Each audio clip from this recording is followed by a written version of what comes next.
Welcome, Pewter Report readers, listeners, and viewers to another edition of the Pewter Report Podcast. I'm Scott Reynolds. Alongside me is Mark Cook, as always, and special guest today, Super Bowl champion tight end from your Tampa Bay Buccaneers, Cam Brate. How you doing, Cam? Hey, what's up, guys? Thanks for having me. Absolutely. Appreciate you joining us. We're going to have a lot of fun reliving every single moment of your Harvard career. Here, we're going to do a deep dive into Cam Brate. No, actually, we're going to skip right to the good stuff with the Buccaneers and the Super Bowl championship. I know you've got a Tampa Bay Lightning shirt on there today, Cam. Yeah, absolutely. Big Bolts fan. I went to a game the other day. Unfortunately, that was the first Bolts action I've seen all year. But come playoff time, I'll be ready to go. I'll be tuning in. You and Alex Killorn both went to Harvard together, and I know he wears his Cam Brate jersey. You wear your Killorn jersey from time to time. Did you feel any added pressure having to win the Super Bowl this year because the Lightning won the Stanley Cup? Yeah, it looked like they had a really good time on the boat parade. So, I used that as fuel and tried to follow up in their footsteps. And luckily we were able to do it. I felt bad for the Rays. Rays kind of got overshadowed by the Lightning, the Bucs. The Rays had a really good season in their own right, but hopefully they lost, so they're losers. We don't like the Rays. I know they're not losers. Kidding. They're not losers. Kind of hopefully, hopefully we can keep it going, keep the momentum going this year for sure. Yeah. So just to ask you real quick, on a scale of yes or no, will you guys be repeating as Super Bowl champions this year? Probably. No, Probably. It's great. I hope so. I hope so, man. Matt Taylor, get a story up immediately. Cameron Brate claims probably definitely win Super Bowl number 2. Win it. So, yeah. Just kidding. Exactly. We'll do a story on that. So, well, listen, Cam, we appreciate you coming on and joining us here in the Pewter Report Podcast. As always, it is sponsored by our great friends at Celsius. Cam, I'm not sure if you're a Celsius drinker or not. We'll get you some awesome product. It's this little tasty beverage right here. It's a high, potent energy drink with no sugar, no preservatives. I've got the latest flavor right here, which is the sparkling strawberry guava. Not my favorite flavor, but my wife loves it. So this is my weapon of choice today. I'm seeing if it's going to crack the top 5. It probably won't, but it's certainly the liquid of choice today. So hang real tight, and we're going to be right back after this brief message from our friends at Celsius.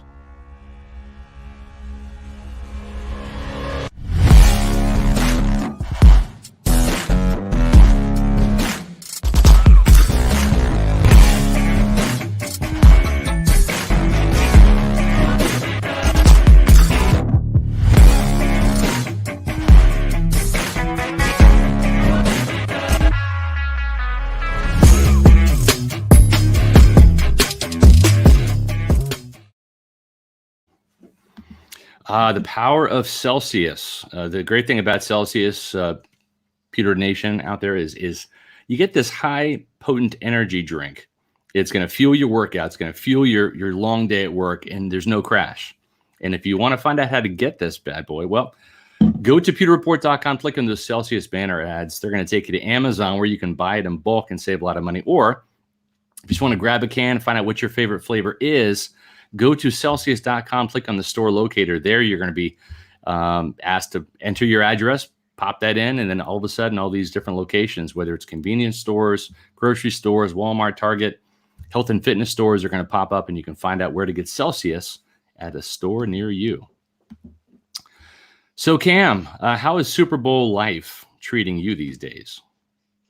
It is good. The luster's worn off a little bit. We allowed ourselves a week or two to really celebrate and bask in the victory. But, back to training, getting ready for this year. I hear repeating it's harder than the first one. So we're definitely putting in the work now and hopefully reap the rewards later.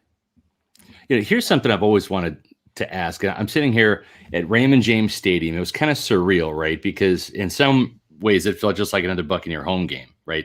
But then it was the Super Bowl, right? I mean, it was a weird experience. I think it would have felt more like the Super Bowl if I'm watching you guys in Miami or at a different different venue, right? But one of the things I'm thinking is, what if you had lost the Super Bowl at home? How would you guys even be able to take the field at Ray J in 2021, right? Do you guys think about that at all? I can't say I thought about it like that, but honestly, I have thought about it after the game. Like, right. It would definitely be kind of like the ghost of like the 2020 Bucs. Like, it would be haunting us, going into next season, having this low moment there. But luckily, it's a bridge we didn't have to cross. We won, and instead it's a place of celebration and a place of joyous memories. Yeah. Cameron, what if you guys would have been the visiting team? I mean, I know that it alternates. How bizarre would that have been to go back into your old locker room? I think that's the new visitor locker room since they built you guys a new one. How crazy would that have been that the Chiefs would have been dressing out in your locker room on your logo and things like that? I mean, was that something you thought about? I mean, when did you find out you guys were the home team? Was that something you knew early in the season if you made it to the Super Bowl, or how did that happen? I had no idea, to be honest. I actually thought we were the away team. Until we arrived literally at the stadium and we walked into our locker room. Like, I had no idea where we were going. I didn't know what it was going to be like. It's not something that we really discussed as a team because we were essentially the home team, Yeah, right. Obviously having the game at Raymond James, but no, I'm very happy we used our locker room and not the old one. Because that one is pretty tight. Is that the worst locker room in the NFL? Scott and I were at the very first game, 1998 against the Chicago Bears, your former favorite team. But I remember, Scott, when we went into that locker room, we thought, oh my God, they spent how many millions of dollars for that stadium, and this is the best they could come up with for a locker room. My high school locker room was bigger than that. I totally agree. Yeah. No, it's funny because you think obviously NFL, you're going to have these awesome facilities, and that's primarily the practice facilities of teams, are pretty spectacular. Yeah. No, there are some very bad away team locker rooms. Still, I see them on the schedule. New Orleans is pretty small. Mm-hmm. I remember going to San Diego in 2016, and that one was brutal. Yeah, it was amazing that we were able to fit the entire team in that. But it is kind of funny. The away locker rooms in the NFL are not very good. Yeah. All right, so let's talk a little bit about the Super Bowl itself here. One of the interesting things is some call Bruce Arians' offense wide receiver driven, right? I mean, you've got two Pro Bowl guys and Mike and Chris. The last time I checked, Cam, you and Gronk combined for 9 catches for 93 yards and 2 touchdowns in the Super Bowl. Okay, and Mike Evans and Chris Godwin and Antonio Brown combined for only 8 catches for 66 yards and a touchdown. Heck, Cam, you had 3 catches for 26 yards. That's more receptions than either Mike or Chris had in the Super Bowl. This is a tight end driven offense, isn't it? I don't know if I'd go that far, but we didn't have to do too much as an offense in the Super Bowl. Kind of just the way the game worked out. But we kind of saw going into the game how they played. Pretty aggressive defense, a lot of man coverage, a lot of blitz. We knew that the backs and tight ends were going to have to come up with some big plays for us. And, Gronk had a big game for us. Made a ton of plays, and then Lombardi Lenny came through and had another great performance. So we kind of knew with the way they played that they were going to try to take away Mike and Chris, and that other guys were going to have to step up. Mm-hmm. Cam, I don't think even Todd Bowles would have expected to only give up 9 points to the Chiefs and Patrick Mahomes and that high potent offense on the other side of the ball. But I'm just, from your perspective after the bye week and even into the playoffs, could you kind of see the defense really coming together? I mean, they had their ups and downs earlier in the year, but just even in practice, did you see them getting better and better, or was it as big a surprise to you that the Chiefs only ended up with 9 points on that Sunday evening? No, it wasn't a surprise to me because I know how talented we are as a defense, and kind of just the players we have up front, especially with the Chiefs being down a couple offensive linemen. I knew it was just going to be a tough matchup for the Chiefs with the guys that we had, and really it was something that kind of built up over the course of the season. Just the consistency on defense, and I remember, the Washington game, the defense didn't have their best game of the season, and that you had a pretty good game. Yeah, Yeah, we're talking about the defense. So, I know. Mr. Humble.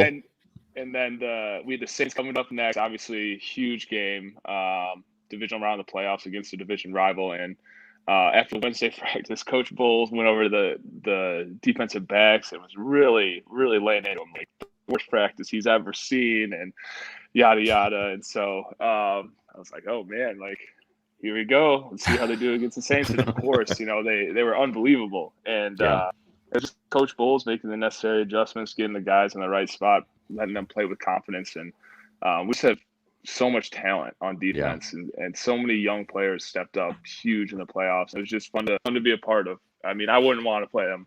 Yeah, right. It's interesting because when you look back at that first game against Kansas City, I mean, there's that 17-point explosion in the first quarter. But, I mean, after that, if you really look at the adjustments Bowles made from the second quarter on, the Chiefs score only 10 points the rest of the game. Patrick Mahomes only throws for 103 yards in the second half.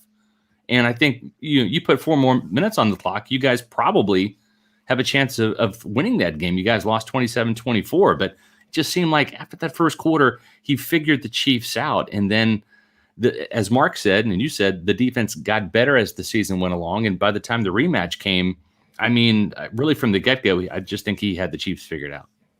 Definitely. And we kind of just used that simple formula that kind of stymied them week 12 and just kind of built off of that. And I know we did a bunch of little wrinkles off of that, showed them one thing, did another. And you can't say enough about everything Coach Bowles did down the playoff stretch.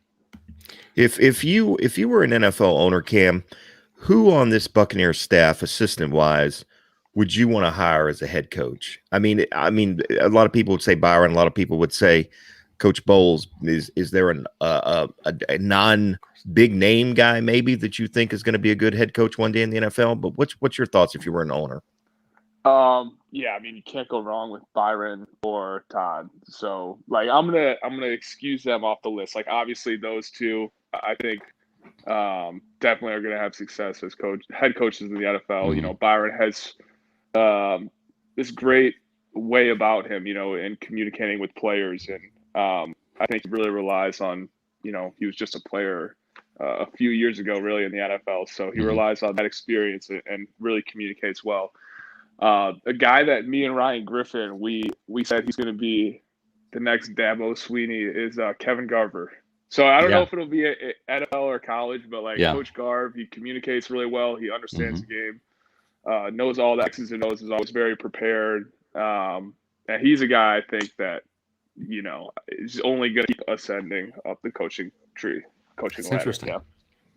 Kind of like PJ Fleck. You weren't here when he was here with Greg Schiano, but he was Greg Schiano's receivers coach. So PJ has done really well in his coaching career. Funny you mentioned Garver. When I was at the owners meeting a couple years ago in Arizona, Larry Fitzgerald was there talking, and I asked him about Bruce Arians. It was before the season started, right after Bruce got hired, and he said Bruce is great, but Garver's the guy. You guys are going to absolutely love Kevin. And I didn't even know who he was, to be honest with you, at the time. I remember him saying that, though. And you're not the first coach or the first player that's mentioned, how much he kind of means to the team. So that's kind of an interesting thing.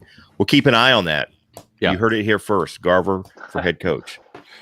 Cam, let's go back to that boat parade, because you were talking about how cool it was for Alex Killorn and the Lightning to have one. You guys had one. And, you've made a lot of spectacular catches, Cam, but really when you look at catching the Lombardi Trophy, that went viral, dude. Like, that wasn't just on social media. James Corden played that clip. It was like across the country. It went national. It went around the world probably. How cool was it to be the guy that caught the Lombardi from a drunk Tom Brady?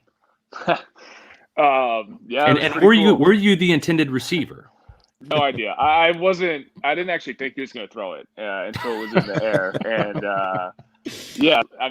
I definitely had a few beverages up to that point, and luckily for me, I feel like that I wasn't really thinking about anything when I saw it in the air. Just kind of see ball, catch ball, go back to what I've always learned and what I've done, and see Lombardi, catch Lombardi. Exactly, and of course Tom threw a great pass. Turned right over to me, and it was pretty cool to be a part of. Are you considering maybe you guys having some pregame drinks before the season starts, since it kind of reined in your focus. Tom's accuracy was excellent on that throw. No? You know what? I think I'm not going to. I'm not going to speak for Tom. Maybe Tom will. No, we saw him get off the boat. We don't want to see him in the fourth quarter stumbling and bumbling like that again. No more of that. I agree. Yep. Well, now the thing is Tom certainly had a day, right? I mean, everybody remembered, him, getting the assist from Ryan Griffin coming off the boat, and the Lombardi toss to you. But should that pass have been underthrown, right? And it doesn't quite make it to your big mitts. Do you jump in Tampa Bay to dive for it? What do you do? Yeah. You just say, oh shucks? Throwing Scotty Miller in. Scotty's the youngest one on the boat. Scotty's got to go get the trophy. That's awesome. He's way down the depth chart too, so if he doesn't come back up, you got Tyler Johnson there still. So. Absolutely. Yeah. We got guys to replace him. No. It's interesting because when I'm going through looking at pictures on some of our photo services, or even from Cliff Welch, our awesome photographer, we always see you next to Tom in so many pictures. Is that done on purpose? Are you trying to kind of horn in on the action, be around Tom? Or are you guys just like best friends? I mean, I know he's got Gronk, but Gronk's kind of like his old best friend. Are you like Tom's new best friend? Oh, that's so funny you say that. I had there's a guy I know who plays in the NFL who I know for a fact he purposely stands right next to the quarterback and like all the opportunities for a picture, and it drives me crazy because I know he does it. And I feel very ashamed that you called me out on that. I purposely, now that I know that, I'm staying so far away from Tom. They make great funny. Photos, Cam. We need you in the photos. Yeah. Yes. So Tom, he told us, honestly, I think maybe the first practice we had, it was the first time we were doing, it was our first scrimmage in the stadium. Because we didn't have preseason games. Right. And he said, something that really means a lot to me is when we score a touchdown, we are all celebrating together. Like we are all 11 of us are going. We're congratulating the person that scored the touchdown. We're going to do it as a team. And I mean, that's what we do here. Like it's something I'd honestly never thought about before in my life. Yeah. So I kind of had to consciously make an effort to do that at the beginning of the season. Right. But kind of got used to it, and I feel like it kind of makes closer and more cohesive as a unit. Well, and really, when you think about it, I mean, Tom backed up his talk, right? I mean, he walked the talk and talked the walk. I mean, he scored the first touchdown. He wanted to set the example, right? The 1 yard plunge in New Orleans, and everybody flocked to Tom and celebrated. So, well done. Yep. We've heard Tom kind of pass out some nicknames. Does he have a nickname for you? Yeah, it's a pretty bad one, to be honest. Hopefully that doesn't come back. No, it's a great nickname. I love it. Okay. He calls me Camatron. Camatron. Camatron, yeah. He's the only one that ever calls me that. Like he started calling me that. I didn't catch on with anyone else, but he still calls me it. And Alex Ferrero, he calls me Camatron from Tom. Okay. But just those two. Yeah, right. You guys can call me Camatron too, but thanks, man. I appreciate that. Yeah. We've covered you since you walked in the building, man. So we appreciate that. Yeah, absolutely. So Camatron, do you have a nickname for Tom? Oh man, nope. Tom, the GOAT. Like just Mr. Brady. Mr. Brady. Go ahead, Scott. I was gonna. I forgot what I was gonna ask Cam. Go ahead. Okay. I know we've got a list here. Questions here. Okay, so let's play. Let's play a little trivia. Okay. Oh, sick. Yeah. Who caught Tom Brady's first touchdown pass at Raymond James Stadium, Cam?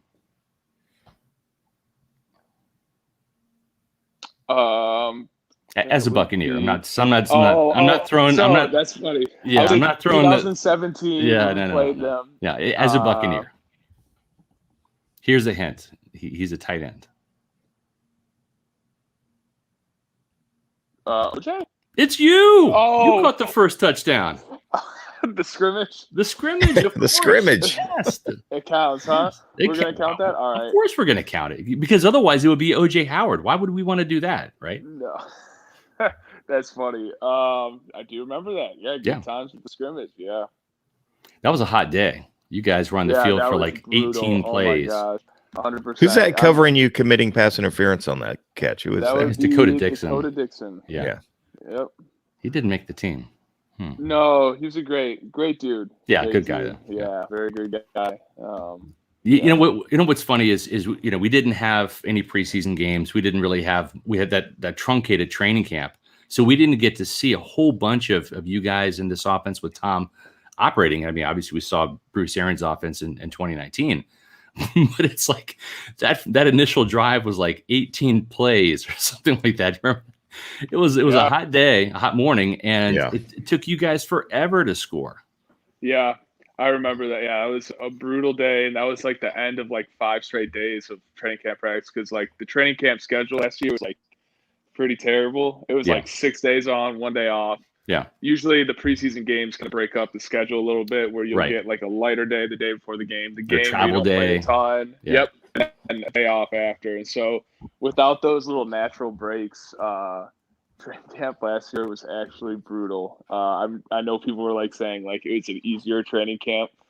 It most definitely was not. We were so sick of practicing against each other. Like we were always outside in the heat. Yeah. So I'm kind of excited to go back to the preseason games this year. Well, the interesting thing is, I don't know if you heard, but Bruce Arians on our good friends the Loose Cannons podcast said that this training camp practice this year is going to be hell. Like he's just going to absolutely stick it to you guys just to make sure that you don't believe you're Super Bowl champions anymore.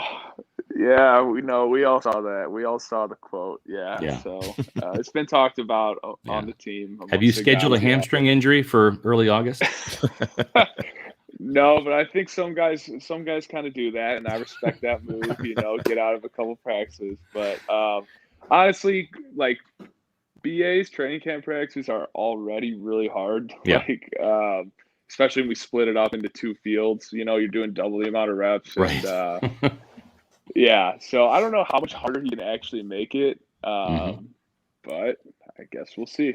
Do you remember that training camp practice last year? And again, you probably get this. You've probably seen this numerous times, but Scott and I were there, and we both just stared at each other. When Bruce Arians lost his mind, he dropped about 15 F-bombs in about 7 seconds. Oh, yeah. And I don't remember what happened. Did somebody drop a ball, fumble, jump off sides? The defense was loafing. The defense wasn't running to the ball. Oh, and my goodness. He'd just gone over that the day before, apparently, and it was happening again. I think it was the second string defense. Because I remember like Kevin Minter and Nacho were out there. Oh, yeah. He was weaving a tapestry of profanities. I think he made up new words. There's new profanity words. How often does that happen? Does Bruce just do that every once in a while to let you know that he's paying attention, or does he just really get that frustrated from time to time? I would say it's not every day, but definitely a couple times a week during training camp. Not really in season. He's a little more mellow, unless we really need like a wake-up call for having a bad practice. But no, you're right. So it's like he doesn't come up with new profanities, but like the way he strings them together with 4 in a row, it's like you really have to like kind of sit there and think about it and like, oh man, like he's really mad at that guy. But yeah, I remember he's only ever done that once for me. I remember training camp in 2019. I lined up not the right like alignment, and he let me have it just briefly, and I made sure to never make that mistake. Yeah. Scott and I actually. Well, hold on. Did he question your Harvard credentials on that? No. So it was an honest mistake, and I was out all of OTAs, and so it was like kind of like this very small detail, and it was like. It's really funny when he's swearing at other people, but like when he starts swearing at you, it's not so funny. It was not funny to us, Cam. In fact, Scott and I ran some sprints and did some up downs because we were like scared to death. We were like compelled to do that because I was a witness to it. Man, we thought we were in trouble. Yeah. No, I think it's really funny when he does it. Not at me, but like it is funny when he really gets going. It's a sight to see. Yeah. We have a question here from Bob Jackson. Cam, do you ever make it back to Naperville? You're an Illinois native. I do, yeah. So I used to go back when when I was younger, I would go back for the entirety of the off season, and I don't know what I was thinking going back to Chicago in January, February, March. So now I stay in Florida for those months, and I usually go back for a week or two during the summer to see friends and family. Well, how many people from Naperville come to Florida in January, February, and March now that you're not sharing a room with Ryan Griffin and Adam Humphries anymore? You got room for people. So are you the new Airbnb for the Cameron family? Yeah. COVID kind of saved us from that, which is honestly like a real blessing. Parents definitely took advantage of the house last year before COVID really struck, and I think they stayed for about 20 days out of a possible 25 this month-long stretch. They were down here quite a bit, so we love having people come down, and especially during the brutal months in Chicago during the winter. Yeah. Tampa's definitely a great place to be. Now, all right, cool. Well, me and Scott will swing by and hang out, stay for a couple weekends if you don't mind. You said you like jamming people. Yeah, just to see Archie, just to hang out a little bit. You guys can watch the dog. Give Brooke and I the night off. As a Chicago area native, how awful was it losing to the Bears on Thursday Night Football? So nothing will probably top the embarrassment of when we played up in Chicago in 2018 when we lost. We were down 45-3. And I think I bought like 86 tickets or something like that for the game. So that one was definitely like way more embarrassing. I mean, this year though, our team was obviously a lot better. And you didn't realize you were buying all those tickets for the Mitchell Trubisky show, did you? Oh, I know. That was like we made his career with one game. But yeah, this year that was a very frustrating loss. We knew they couldn't really play with us, and that was still when we were trying to figure out who we were as a team, and really we didn't understand how good we were capable of being. And I think those lumps we kind of took throughout the beginning, half of the season, really up until the bye, was kind of helped set the foundation for what we really built upon during the playoff run. Yeah, both Bruce Arians and Jason Light kind of point to that game and say, that was the turning point in you guys no longer beating yourselves. I mean, Cam, you've been here a minute, right? I mean, you guys made a habit. You could teach a master class in how to beat yourself. And this is the year where really after that game, the penalties were non-existent. Heck, you didn't have any penalties against the Packers, none. And the turnovers went way down, and you just became a team that just focused on beating the other team and beating your opponent, not yourselves. Right. And, it's so simple to say that, but it's really so true. There's NFL football, everyone is so good. Like every team is so talented. Everyone has great players, and really it's not so much like the great outstanding plays that win games. It's limiting the plays that kill you. And that's something that really took a major step forward this year because, like you said, we found so many ways to lose over the past 6 years and really the first half of this season as well. So once we stop doing that, like football is a simple game. It's picking up first downs. It's creating turnovers. It's stopping their team, like just stringing together good positive plays.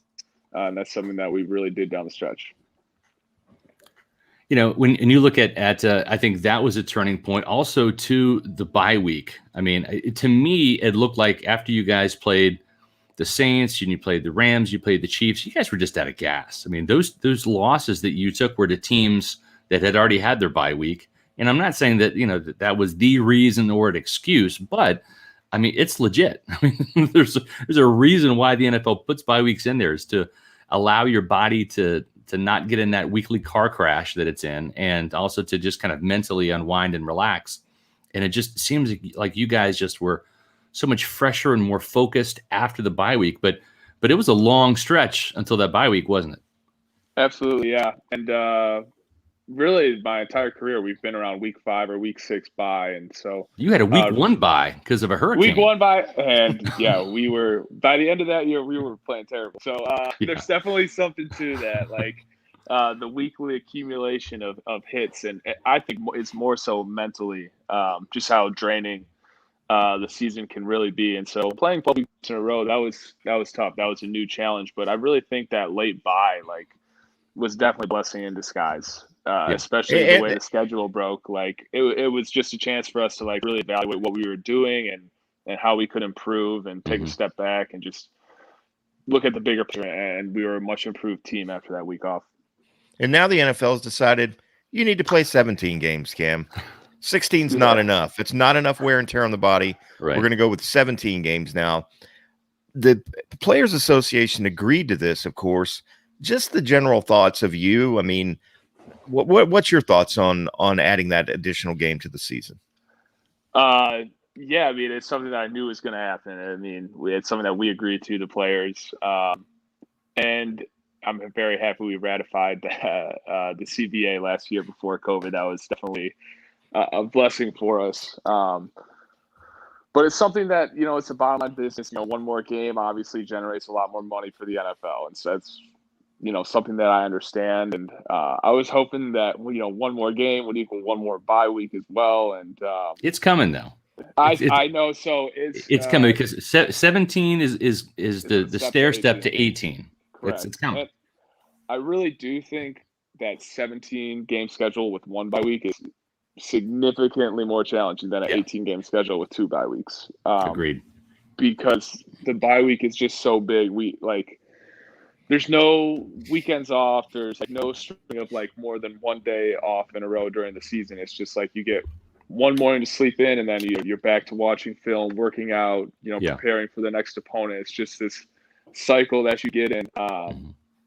And those bye weeks really help break up the season. So it's something that we're going to deal with. Everyone has to do it. I knew it was coming, so I'm not upset or anything like that about playing an extra game. We played 20 this year, and so hopefully we play 20 next year and we get the first round bye.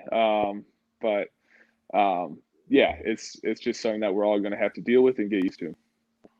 Cam, if you ever need any insurance from, the bye week, I've got a place for you to go, Cam. Our good friends at Briar Greaves.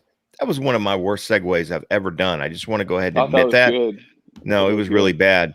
But Briar Greaves has been in business for over 30 years, and they're huge Buccaneer fans, and they write all lines of insurance, from homeowners to life to auto. Any type of insurance anybody listening needs, Briar Greaves can handle that for you. You can get in touch with Sam or Briar at 813-876-4166 or go to their website, briargreavesinsurance.com, and they'll help you out. The best thing about Briar Greaves, they take care of my policy, they take care of Scott's policy.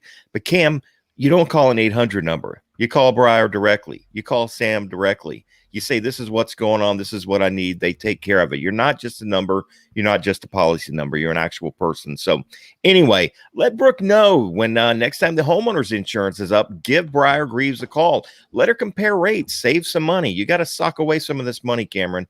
I mean, I know it's tough living on $4.5 million a year, but you're going to have to. But this is a way you can save some money, all right, and stretch things out a little bit. Give our buddies Briar Greaves a call at some point, and you can do that at 813-876-4166, 813-876-4166. Briar Greaves Insurance, they're the best in Tampa Bay. That brings up a question we got to ask, Cam. We got to ask.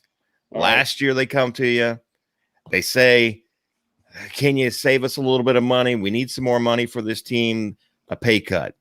What's the latest on that for this year? Have you heard anything? Can you say anything about it at all? And what's your listen, the reason we're asking this question, and we're not being insensitive. We took pay cuts too last year. We literally did. We did. COVID hit everybody hard. Yeah. So. Yep. No. I haven't heard anything. I've just been going to $1 every day, training, getting ready for the season. But leave that to my agent and the team to talk about. That's great news. I haven't heard anything, so I guess that's great. Good news. Yeah. Happy news is good news. Well, now here's the thing. Let's play some more trivia. We did this earlier in the show. We'll do another trivia question here. Cam, true or false? You have 29 career touchdowns with the Buccaneers. True. That's actually false. Sorry. Dang it. Well, there's number 30 right there. Oh, okay. We're counting the postseason. Mm-hmm. Now, I know are that. we counting preseason too, or no? No, the preseason No. doesn't I have count. zero. Count. I have Preseason zero doesn't count. preseason. So. But postseason does count because those games really matter. Correct. So yeah, that's number 30 right there. Okay, so right. what we'd like for you to do is to rank all of your touchdowns in order of importance from 1 to 30. 1 to 30. All right. And I'm just kidding. That's one. I was going to say, but that has to be the best and probably most important touchdown of your career, is it not? Yeah, definitely. Yeah, to score obviously in the NFC Championship game. Yeah, that was definitely number one for me and my career touchdown rankings. Yeah, that game was just so much fun to be a part of. NFC Championship game, Lambeau Field. Snow pregame coming down, like it was everything you could ever dream of, and just a super exciting second half. A lot of tense moments, and to get that win there, that was something I'll never forget. Well, and I mean, as a former Bears fan, anytime you stick it to the Packers, it's a good thing, right? Absolutely. Yeah. No. So I watched so many games at Lambeau Field. Rooting on the Bears, and to go up there and win the NFC Championship game there, it was incredible. When you look at that game, we have to do our picks every week. We call them the Pewter predictions and in our preview, and we make those picks. I've covered the team. This is my 26th year covering the Bucs. So I was around for the first Super Bowl. Shoot, I was around when Warren Sapp and Derek Brooks were drafted in '95. But I knew after the Bucs beat the Eagles in 2002, that was the mountain to climb. And I went on Jim Rome's show that week afterwards, and he asked me if the Bucs were going to beat NFL MVP Rich Gannon and the Oakland Raiders, and I said, yeah, they're going to beat them all right. And that's how I felt after you guys beat the Saints. I knew you were going to beat the Packers. It wasn't just because you'd beaten them earlier in the year. This would be a tougher game. It was up in Lambeau and all that. But to me, the Saints game was the mental hurdle. That was the hill to climb. I knew you were going to beat the Packers. I knew you were going to beat the Chiefs. I won money in both of those weeks. Thank you very much. But tell me about that Saints game. Was that, am I on the right wavelength here? Was that kind of the hill to climb for you guys psychologically? For sure. I think that was the most gratifying win of the season. Just a team the past few years, like we weren't even competitive with really in any of the games we played them.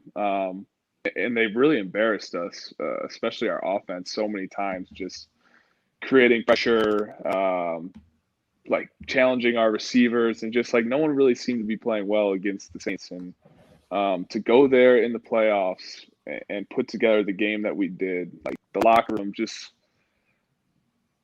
almost like the relief, like, man, we did it. We finally like conquered that demon of beating the Saints, because we played little brother to them in the division for, my entire career in Tampa. So, Cam, for the record, let it be known that of the two Pewter Report employees on this podcast, only one of them picked you guys to beat the Saints. That's a fact. It would be me. I didn't pick you.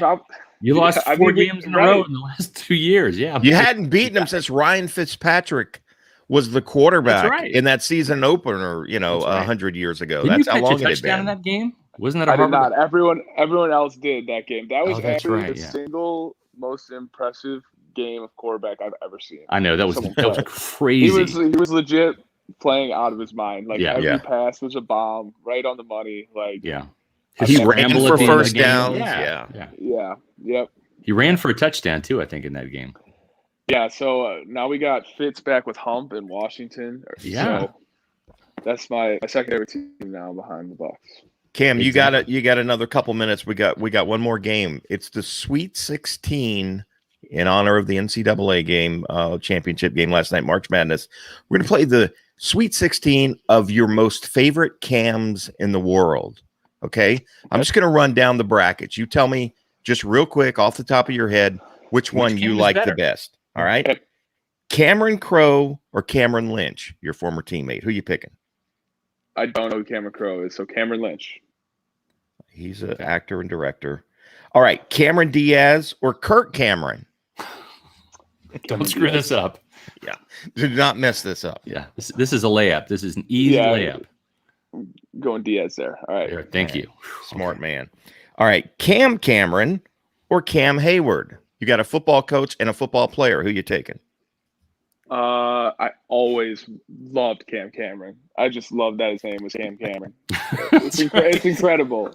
All right, we're going with him.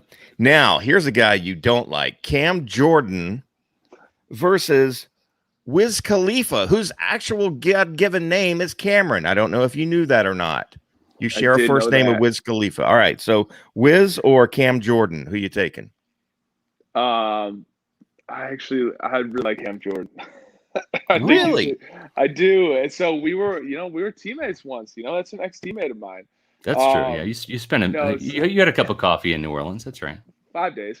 But honestly, he was a guy that once I actually started playing for the Bucs in 2016, like he remembered me from the Saints practice squad the 1 week I was there, and he just like came over to me and congratulated me, on breaking into like the starting lineup, and that always meant a lot to me. So he's someone that I really respect his game, and I always enjoyed the fact that he remembered who I was, even though I was there for 5 days. So I'm gonna go Cam Jordan. Going Cam Jordan. All right. How about Cam Newton versus former hockey player Cam Neely? Who we taking there? I'll go Cam Newton for the outfits. Sticking all right, Newton. Okay. All right. Another football player, former Florida State offensive lineman Cameron Irving versus another football player, Cameron Artis Payne. Cameron Artis Payne. Okay. Wow. Auburn. Going against my Knowles. Right. Ooh, that even hurts more. Yeah. Cameron Wake versus director of the Titanic, James Cameron. Who are we going with there? Cameron Wake. I don't approve of James Cameron and some of his philosophies. And another tight end by the name of Cam Cleveland, who played before you were born, probably. He played back in the 80s and 90s, I think, versus the country of Cameroon. Cameroon. Yeah, I'm stretching Cameroon. So I'm retiring one day. Going to Cameroon. Are you going with Cameroon? All right. We're down to 8 now. Cameron Lynch versus Cameron Diaz. Who you got? Cam Lynch. What? Cam Lynch. That's my guy. Over Cameron Diaz? He was great. Man. He was in the Super Bowl. He was there the goes Super Cinderella. Bowl, wow. Something. Number 1 seed knocked out. Yeah. All right. Cam Cameron versus Cam Jordan. Who we going with there? Cam Cameron. Going with CC. All right. Cam Newton versus Cameron Artis Payne. Oh, man. Potentially, were they teammates at one? I mean, yes, they were. In Carolina, Carolina, teammates at Auburn. Yeah. Were they Auburn or no? Yeah, Auburn. Yeah. Oh, man. Neither? Somebody's got to win. Somebody's got to win this. Cameron Artis All right. Payne. Okay. Cameron Artis Payne. And then we got Cam Wake versus the country of Cameroon. Cameroon. All right, Cameroon. Now, to the final 4 we go. We've got I got to try and figure out my writing here. I'm not very good here. When I didn't expect to go this far here. I thought you would tell me to stop playing at this point. No, I think we're at Cam Lynch versus Cam Cameron. Yeah, and sorry, Cam Lynch. I got to go Cam Cameron. That's right. Cameron. Double Cam. Yeah, Cam squared. Double Cam. Can't beat it. All right. It's Cameron Artis Payne versus Cameroon. Who do we got? Cameroon. And wow. In the finals, it's Cam Cameron versus Cameroon. Who is going to take the championship as your favorite Cam of all time? Oh, man. Sorry to Cam Cameron. I got to go Cameroon. Yeah, if you pick Cameroon, you're probably going to get keys to the city or the country or something, right? I mean, yeah. You'll be like a king, like in Coming to America. Exactly. Well, there you go. That is the winner. Cameroon is Cam's favorite Cam. That's not easy to say, but I did it. All right, we did it. That was great. And by the way, I just want to say you have been voted. I don't know if it's official vote. I'm just going to say you were voted the most popular guest ever on What's Cooking 2 years running. Oh, that's true. Now, we didn't have a season 3 because of COVID. Damn you, COVID. But we're hoping to have a season 4 this year. I'm going to get vaccinated. Would you be willing and go on the record right now and say you will be a guest on What's Cooking in 2021? Going for the 3-peat. Yep. Yes. All right, That's there we what go. I'm talking about. Locked in. Can you get Hey. Gronk or Brady for me too? Maybe. I could Just probably saying. get Gronk. I Tell don't know him it's about a Brady. tell him it's a fun show. Put in a good word for me if you don't mind. Okay, I that's all. can get Gronk for you. I can get All right. Gronk. This is something Mark and I were talking about before. You mentioned Gronk. Okay. It's called the Gronk Spike, right? It's something that you've been doing here in Tampa as kind of an ode to Gronk, even before you guys were teammates. Yeah. Mark and I were actually looking at your form and his form. And I will give the guy credit up in Detroit for the Robo Gronk Spike. That was pretty cool. Okay. Yeah. But your form, you actually have a better Gronk Spike than Gronk. I'm not just saying that because you're on the show. Yeah, you have a better spike. That's just honest Pewter Report opinion right there and analysis. So, yeah, technique-wise, yeah, I'm pretty flawless at the spike. It definitely was always been an homage to Gronk. Right. Yeah. So technically, I think I'm very sound at the spike, but the way he's able to incorporate other things into the spike, it's like top notch. It's elite. He's done like nutcracker spikes. He did the robot spike this year. Yeah. He had my favorite one, I think, of all time. Playoff game, or not playoff game. It was the Steelers Patriots game. Like it was a Sunday night game maybe, and it was an incredible game by Gronk. I think he had like 15 catches, 180 yards, like took over the fourth quarter. And they did a 2-point conversion. It was a 2-point conversion spike, and he caught a fade route on this 4 DB and just pointed at him and laughed at him. And it's just incredible. I'm sure you could find the clip, but that's so he's able to, like, he must think about some of this stuff beforehand. Choreographs he's able to put his own spin on it, and I can't compete with that. Okay. So for technique, it's you. For creativity and originality, it's Gronk. Yeah, Lance. Okay. You have an amazing windup. You stretch your arm all the way out. Yeah. Your other arm comes all the way out, and Is that due to yoga and Pilates? Could be yoga. It class? could be. I pitched in high school, so I think I got the throwing motion down. I think that might be our backup quarterback right now as we speak. What now? I think we only got Tom Brady on the roster, so I'm going to lay claim to backup quarterback. You, the backup quarterback? There you are, as the backup quarterback. Look at that photo, Cam. Look at that. Looking pretty good. Yeah. Who can say I was third string quarterback in the Super Bowl? I know, much to the chagrin of that guy. Poor Ryan. I learned it all from him. Okay. He's taught me well. Yep. All right, but let's talk about this. This was not planned. This is funny you just brought this up because we were going to ask you this next. So the timing is impeccable. How many reps do you take at quarterback? Zero reps.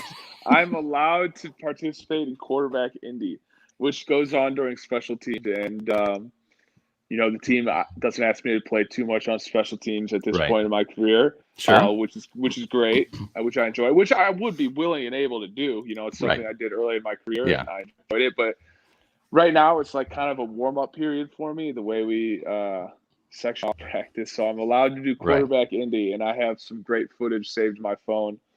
I beat all the quarterbacks. They do Friday competition. Yeah, of course. I won 1 week. I hit 3 upright shots. I hit right upright, middle upright, left upright, 30 yards out for the win.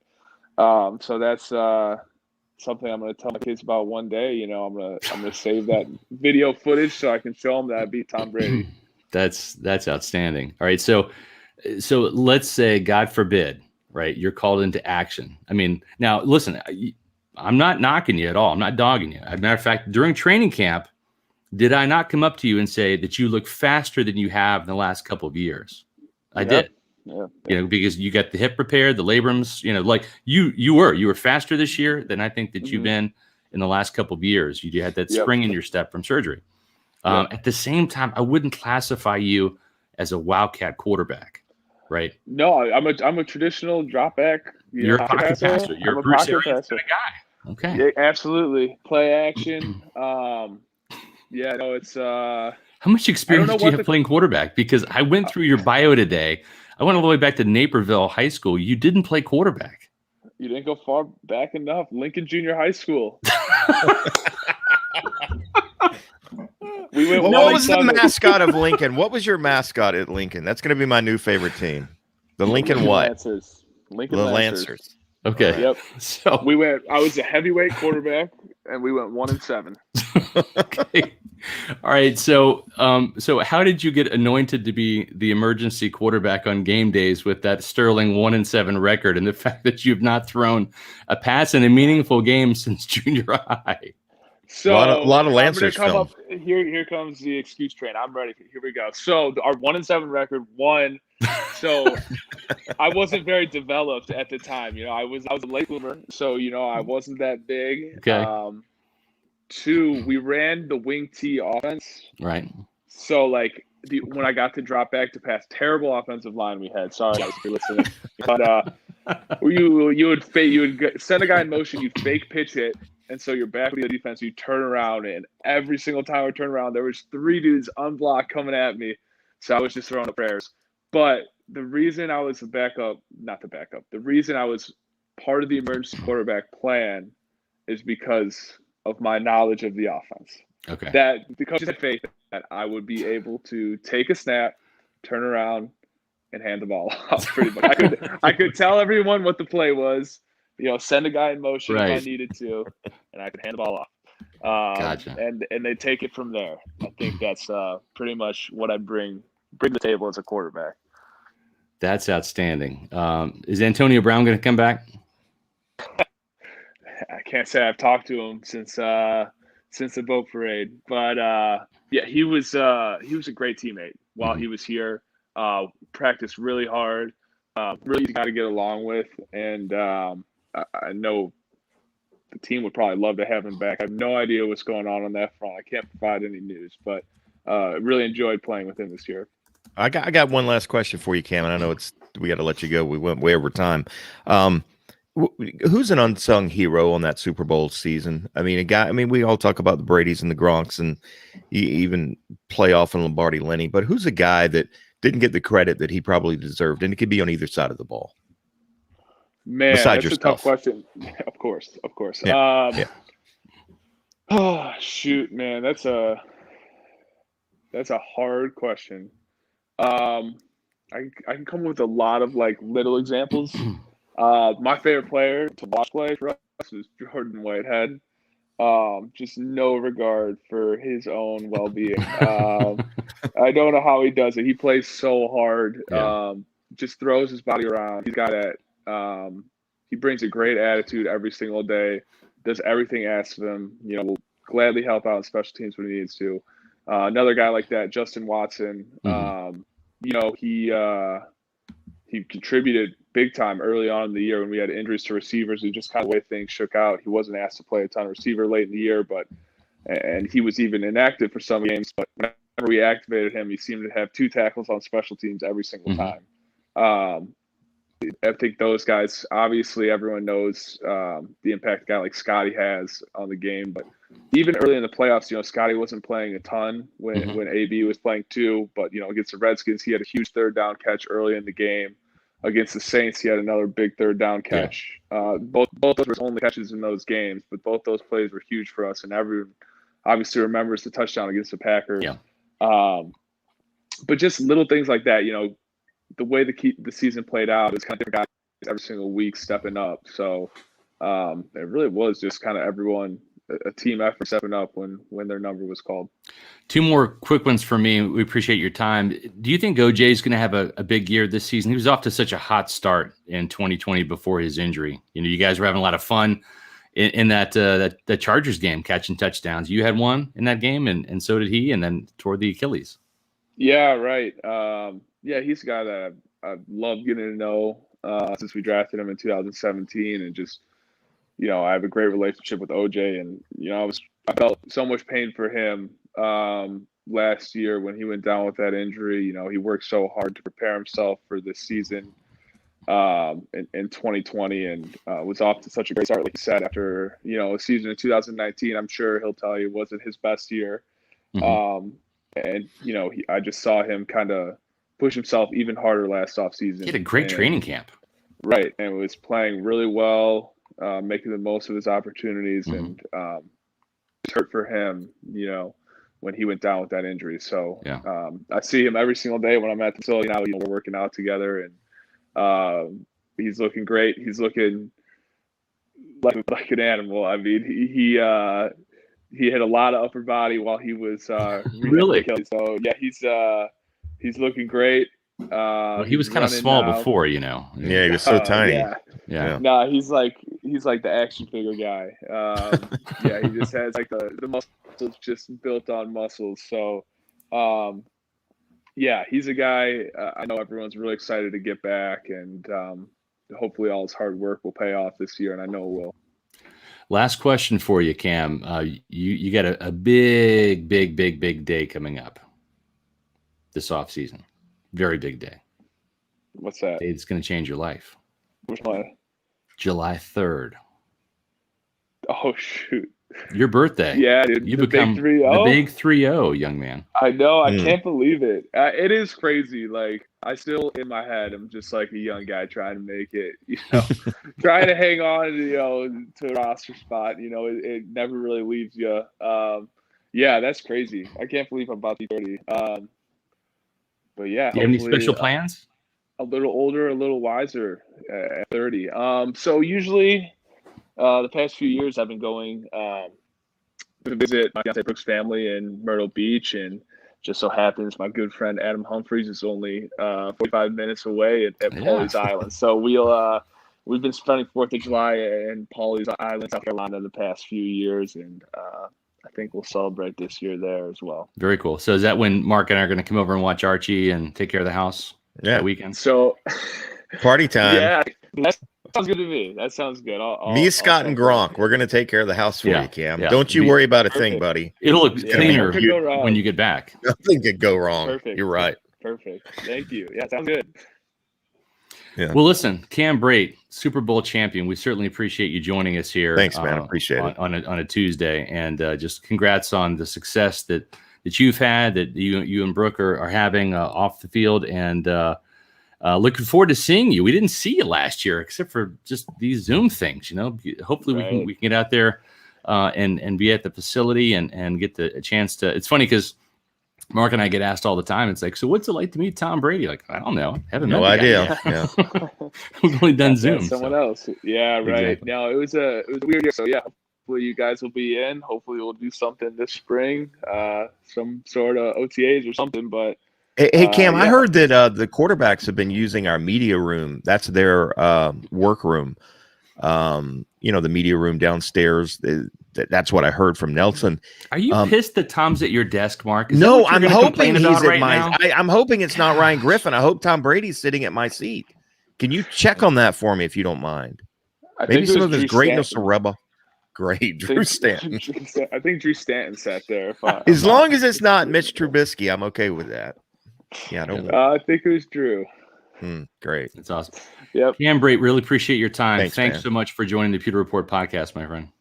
Of course. Good seeing y'all. Yep. Good seeing you too. Thank you. Well, Mark, that was fun. I mean, that's what you love about Cam Brate is just his personality. I mean, he's just a down to earth kind of guy. I mean, again, I made the joke about, trying to live on $4.5 million, but yeah, you wouldn't. Cam Brate would be the same way if he was making $45,000. He's just a good dude overall, and we've always liked Cam, always got along with him good. And the great thing about Cam is anytime we've needed anything with some of our charity events, appearances, things like that, if he's available, he's always willing to do it. Just a really good guy. And, I think that's why the Buccaneers love having him on the football team. Not just because he's a good guy, because when they need him, they didn't need him first part of the year. Right. OJ goes down. All of a sudden, he's just Mr. Dependable, Mr. Reliable. He's been that way for us. He's been this way for the football team. And hopefully he sticks around for a few more years here in Tampa Bay, because he's going to be missed when his playing days are over in the Tampa Bay area. No, I totally agree. And you look at what he was able to do, not just in the season, Mark. And let's face it, this is Gronk's world, right? He came here as the starter, and Cam was going to be the third string tight end, and OJ was going to be the second guy. And an injury happened to OJ. Remember, we weren't, fueling these rumors, but there was a lot of talk. Are the Bucs going to trade OJ now that they've got Rob Gronkowski in a trade? Or are they going to cut Cam Brate? No, they needed all three. They wanted all three, and it was really good thing. You saw Cam bounce back. We talked about his hip injury. He only had a 9.6 yard average in 2018 and 8.6 yard average when he was hurt with that hip in 2019. And then rebounded with a 10.1 yard average, caught a pair of touchdowns, 28 catches, 282 yards. But, he really came on in the playoffs. This is a guy that scored that big touchdown in the NFC Championship game against Green Bay. And, 14 catches, 175 yards, 12.5 yard average, and that big touchdown. So I think it's a big reason why you're going to see Cam on the roster this year, and why they want to keep him around and can afford that salary. And the fact is, right now, he is the number 2 quarterback on this roster. I mean, he said it, right? He is. But jokes aside, another reason, like you just mentioned, and he mentioned, he just knows this offense, the ins and outs of this offense. Smart guy. You can go find another tight end to be a third string tight end out on the street, but he's not going to know this offense like Cam Brate. I mean, we joke about Harvard. There's something to be said for that. You don't get into Harvard unless you're a pretty intelligent guy. You don't understand a Bruce Arians offense fully to be able to be an emergency quarterback in a Super Bowl unless you're a smart guy. So a lot of positives that Cam Brate brings to this football team. You're exactly right. And speaking of smart, we have a lot of smart Buccaneer fans out there that really want to put their knowledge to the test. And if you want to do that, well, this is the place to do it. Symbol is the stock market for sports that allows you to trade sports teams like stocks and earn cash payouts when your team wins. Symbol has blended sports and the stock market to offer you a new way to invest in and profit off of your favorite teams. Use your sports knowledge to buy low, sell high, and earn cash payouts when your team wins. Join the over 2,500 early adopters, including myself, who have started to invest in their favorite teams. The stock market for sports, just a tap away. Click on symbol.app /Pewter Report to create a free account in seconds and start profiting from your sports knowledge. When you do that and you enter the promo code Pewter Report, they're going to give you a $10 deposit bonus. The share price for the Bucs franchise this week is $43. Mark, wasn't it $44 last time? Did the Bucs lose $1? What's going on?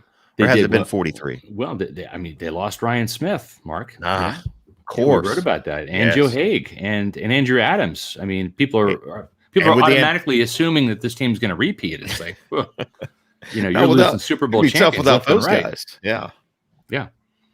Well, listen, if you missed yesterday's show, John Ledyard and I did a really fun live 7-round Bucs mock draft. So check that out on Pewter Report's YouTube channel. And you know what, Mark? You can check out every single episode if you came in late to this one and you wanted to catch the first part of what Cam Brate had to say when he guaranteed that the Bucs are going to win the Super Bowl, not just this year, but in several years to come, as long as Tom Brady's quarterback. You can do that on our Pewter Report YouTube channel. That's youtube.com/Pewter Report TV. And then when you go there, make sure you hit the subscribe button and then click on notifications. That lets you know every time we go live. Tomorrow night, Mark and I are going to be suspended. That means John Ledyard is going to be back from his suspension. And he's going to have Dan Brugler on talking a bunch of draft stuff and talking quarterbacks. Some of you, how do we know we're already going to be pre-suspended? I've never heard of that. I mean, is that like guys that know when they go pee in the cup that they're not going to pass the test? I mean, did you ever see Minority Report, the Tom Cruise movie where they predict crimes in the future? That's what's happening here. Okay, well, I don't mind being suspended. That's fine. John will be on tomorrow night at 8:00, special primetime edition of the Pewter Report podcast. So make sure you check that out. All you Draftnik fans out there, they'll be talking Bucs, NFC South. It's going to be interesting, Mark. Real quick, what's your thoughts on Sam Darnold getting traded for by the Carolina Panthers? Boy, Carlton Davis and Sean Murphy Bunting and Jamel Dean and Winfield Jr. and Jordan Whitehead, they're all super excited right now. I mean, between Jameis Winston and Sam Darnold, there should be quite a few. There could be quite a few interceptions for the Buccaneers this year. Antoine Winfield is already forecasting 2 interceptions of Sam Darnold in the first game against Carolina. I write the Behind Enemy Lines every week, and really the storyline since the end of the season has been the Panthers' disappointment with Teddy Bridgewater and Matt Rule and David Tepper, the new owner, making no bones about the fact they wanted more dynamic quarterback play, and they really were after Deshaun Watson. Obviously, that's kind of been derailed with all the controversy going on in Houston right now. I still think, the fact they were able to hang on to that number 8 pick still see them getting a quarterback there, but yeah, I don't know. I don't know that I would trust Sam Darnold under center any more than Teddy Bridgewater. Teddy Bridgewater, statistical wise, played pretty well last year, but he's just not a dynamic playmaker. And that's something that when we were talking about before Brady got here, it was Phillip Rivers, it was Teddy Bridgewater, and it was Tom Brady. Those were the guys that were kind of in the mix. And Teddy was third on my list of those guys. I mean, I wanted Jameis Winston back before Teddy Bridgewater, to be honest with you, because he's just a game manager kind of guy, just not a lot of dynamic play. And I think the Panthers found that out. But I don't know that they're going to find a whole lot more success with Sam Darnold. Guy was the number 3 overall pick. I mean, he's an uber talented guy. Maybe he becomes the next Josh Allen or one of these young guys. But hopefully he doesn't turn into another Rosen. We'll see. I don't know. I still think the Panthers go and find a quarterback, but I'll be writing about that a little bit in Behind Enemy Lines, which will be out tomorrow. I'm not sure if Sam Darnold's going to be the game changer for the Panthers franchise, right?